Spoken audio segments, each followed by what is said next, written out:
La dysmorphophobie, c'est la peur obsessionnelle d'être changé ou altéré, à une échelle qui dépasse la logique. Et ça fait flipper. Mais si je te disais qu'il y avait un livre dédié à ça, et c'est All Tomorrows. Sorti en 2006, All Tomorrows est un livre de science-fiction. Et si tu regardes juste des images sur internet, on dirait un gros livre détraqué. Mais en vérité, ça cache une histoire et des thématiques ultra intéressantes. Le livre commence après une grosse page de lore en nous disant qu'au XXIe siècle, la Terre est à son prime. Mais que quelques centaines d'années avant, la planète bleue était au bord de l'extinction. Les Terriens ont colonisé Mars. Ils ont terraformé la planète et après quelques siècles, les premiers humains avançaient sur Mars. Les Martiens ont évolué différemment des Terriens. Avec de nouvelles ressources, les Terriens étaient à leur pic économique au XXIe siècle. Mais les Martiens trouvaient que les Terriens étaient une ancienne civilisation inutile, alors qu'ils viennent vraiment de la même espèce. Sans les ressources martiennes, ils étaient voués à l'extinction. Mais avec les bombes nucléaires terriennes, ils avaient réussi à détruire une des lunes de Mars. Et après quelques hivers nucléaires, les deux parties ont décidé de cesser le feu pour de bon. 8 milliards, c'est le nombre de personnes mortes après la guerre. Ils se sont rendus compte de leur stupidité et ils se sont dit, et si on essayait de changer le corps humain? De toute façon, je sais que ça termine Toujours bien ce genre d'histoire.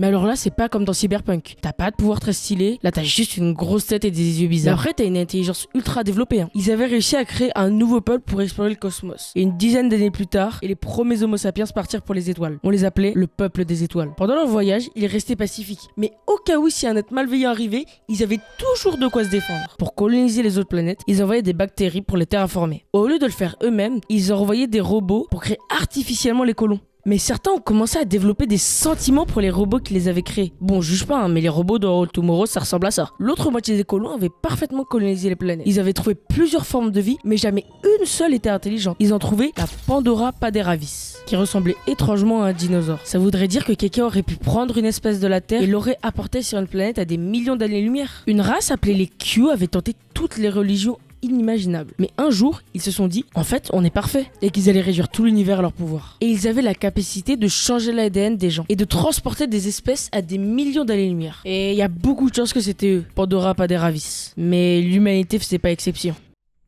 Les Q ont gouverné la Terre pendant plus de 40 millions d'années. Ils avaient changé le peuple des étoiles en créatures grotesques. Je pense que c'est l'espèce la plus connue de toutes. Les coloniaux sont juste des tas de chair empilés et collés ensemble. C'est dégueulasse, mais je pense que le pire c'est qu'ils ont gardé leur cerveau humain. Malgré tout, ils ont réussi à survivre en absorbant littéralement tout. Et en deuxième, on a les titans. Ces créatures étaient géantes. Elles pouvaient mesurer jusqu'à 40 à 67 mètres de haut.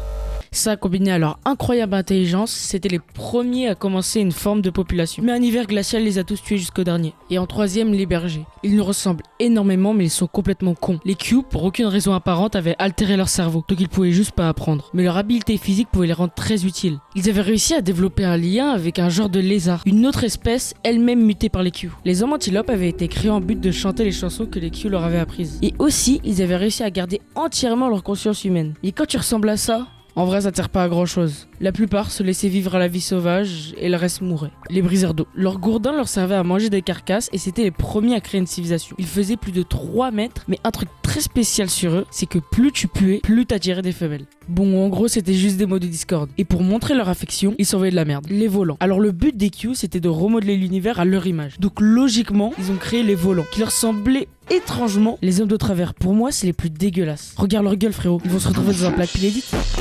Mais en vrai, leurs habilités sont pas trop nulles. Toutes leurs mains placées aléatoirement leur permettent de bouger. Et le long bras leur sert à choper de la nourriture. Ils ont même réussi à éduquer de petites créatures. Les parasites. Eux, ils avaient repoussé les attaques des Q. Ça leur a foutu la rage, donc ils les ont transformés en hôtes pour des parasites. Mais comme le trade entre les parasites et l'hôte n'allait pas dans les deux sens, ils ont trouvé un moyen de le rendre équivalent. Mais t'as vu ça, je le garde pour plus tard, Faut rester jusqu'à la fin de la vidéo. Les pillards. Eux, c'est les plus intéressants car les Q leur avaient laissé quelques runes du peuple des étoiles. Donc ils réussissaient à recréer leur technologie. Ils veulent aussi recréer leur âge d'or. En gros, c'est juste des gros suceurs. Les vers. Bon, c'est comme les vers dans la vraie vie, sauf que eux, ils mesurent plus de 50 cm de long. Mention honorable. Ceux que j'aurais pu mettre, mais qui étaient soit chiants, soit pas importants. Mais qui seront quand même intéressants par la suite. Les prédateurs. Bon, c'est pas Norman, mais là, c'est juste dans le nom. Ils chassent des proies. Les nageurs. Bon, bah, c'est des dauphins.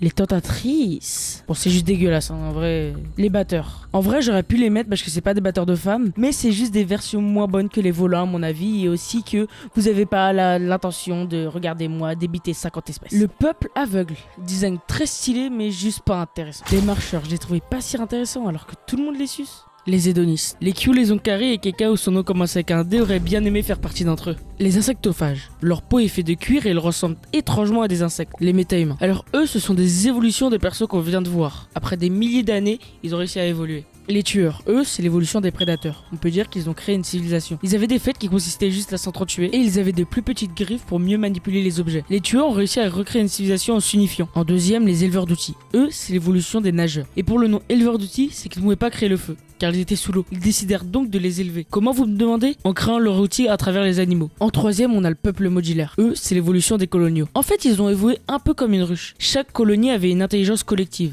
Et si un colonio mourait, il était juste remplacé. Donc en gros, ils étaient un peu invincibles. Les symbiotes sont l'évolution des parasites. Et eux, ils ont énormément changé comparé à leurs prédécesseurs. Les autres sont boostés aux hormones pendant que les parasites avaient leur protection. Sauf qu'un autre a décidé de choisir l'intelligence. Et les symbiotes contrôlaient leur hôte. Ils ont développé une intelligence surdéveloppée comparée au reste de son espèce. En cinquième, les ptérosapiens. Alors eux, c'est l'évolution des volants. Et ils ont jamais vraiment eu de civilisation. Mais c'est pas parce qu'ils sont complètement cons, c'est juste qu'ils ont jamais compris le concept de civilisation. Car ils volaient tout le temps. Ils créaient juste des villes sur de très hautes montagnes. Et le seul gros point négatif qu'ils avaient, c'est qu'ils vivaient vraiment pas longtemps.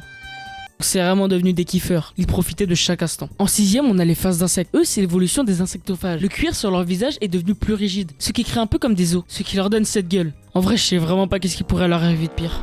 7. Les satyriaques. Même en ayant tout pour eux, ils ont toujours envie d'évoluer. Le peuple hédoniste était considéré comme des animaux de compagnie auprès des Q. Ils ont eu une planète avec des ressources abondantes et une vie de plaisir. Mais ils ont quand même décidé d'évoluer. En genre de dinosaures, et ils ont aussi créé une civilisation. En 8. Le peuple asymétrique. Petit glow-up pour les hommes de travers. Après, c'est dur de glow down, hein. Ils ont enlevé leurs mains pour plutôt choisir des pattes. Et aussi, comme le reste, ont créé une civilisation. 9. Les navigateurs. Au lieu de continuer à pêcher sur Terre, les pêcheurs ont décidé de passer directement à l'eau pour mieux chasser.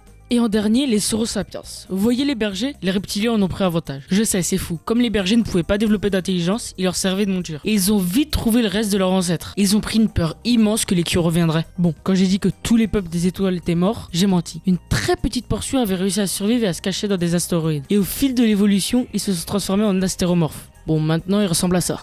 Mais après le traumatisme des Q, ils ont toujours voulu étendre leur territoire. Et ils sont devenus tellement grands qu'on pouvait le considérer comme un empire. Le reste de l'espèce humaine avait rapidement émis contact. Ils ont même créé un assemblée et formé un empire. Quasiment toute l'espèce humaine y avait pris part. Il y avait juste les insectophages et les pillards qui avaient pas établi contact. Je sais pas, ils veulent faire les mecs différents. Les astéromorphes ont vite appris l'existence de leurs cousins. Mais ils s'en foutaient complètement, t'as vu? On some nonchalant shit, t'as vu? Ils gardaient juste un œil sur eux. Et le deuxième grand empire qui s'étend, c'est les Gravitos. Les pillards se considéraient comme les uniques successeurs du peuple des étoiles. Et ils se sont transformés en robots en forme de boule gravitationnelle. Ils s'appelaient Gravito. Les noms, ça s'améliore toujours pas. Mais ils ont quand même réussi à détruire toutes les civilisations humaines pour être le seul descendant. Quand je pense que les phases d'insectes pouvaient pas devenir pires, ils sont devenus des sujets d'expérimentation pour les Gravitos. Les astéromorphes ont vu leurs cousins se faire décimer un par un, mais voulaient pas prendre d'action parce que nonchalant type shit, aussi car cela ferait trop de pertes. En plus, au sein de l'empire Gravito, il y avait des traîtres qui avaient développé une relation avec les phases d'insectes.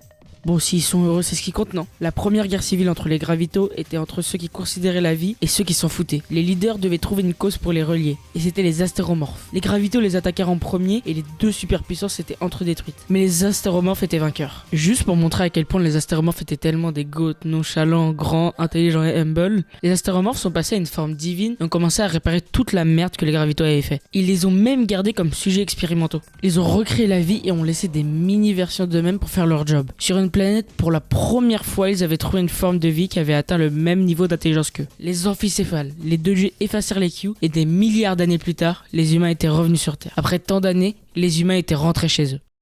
Et oui, c'est comme ça que se finit le Tomorrows. Mais pour m'aider énormément, ce que tu pourrais, c'est lâcher un like et t'abonner. Je t'en supplie, je t'en supplie.